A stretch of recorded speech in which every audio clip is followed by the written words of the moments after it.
Secretary Hegseth, you have been lying to the American public about this war from day one, and so has the President. You have misled the public about why we are at war. You and the President have offered ever-changing reasons for this war. The President has got himself and America stuck in the quagmire of another war in the Middle East. He's desperately trying to extricate himself from his own mistakes. It is in America's... Congressman, you should know better. Shame on you. Calling this a quagmire 2 months in. The effort, what they've undertaken, what they've succeeded, the success on the battlefield that could create strategic opportunities, the courage of a president to confront a nuclear Iran, and you call it a quagmire, handing propaganda to our enemies. Shame on you for that statement. And statements like that are reckless to our troops. Don't say I support the troops on one hand, and then a 2-month mission is a quagmire. That's a false equivalation. Who are you cheering for here?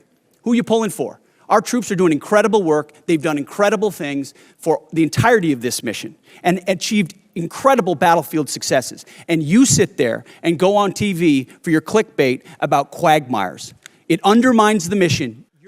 Mr. Hegseth, I stand by what I said last time you were here.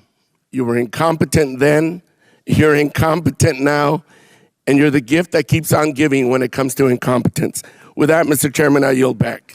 Do you know how much it will cost Americans in terms of their increased cost in gas and food over the next year because of the Iran war?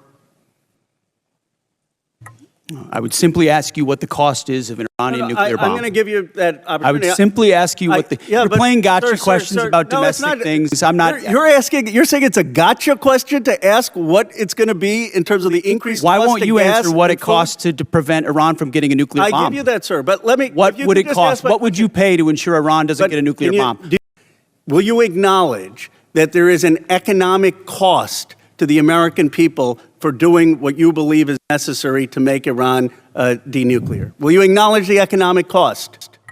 We have an incredible economic team that's managing this better than what the previous administration did to our economy, what the previous administration did with inflation, what the previous administration did with COVID, and you're going to lecture this administration about the economy? You know what is upsetting? Incredible. You didn't even do the analysis on how much it's costing the American people. It's one thing if you said, okay, it costs the American people $5,000, but we think it's worth it.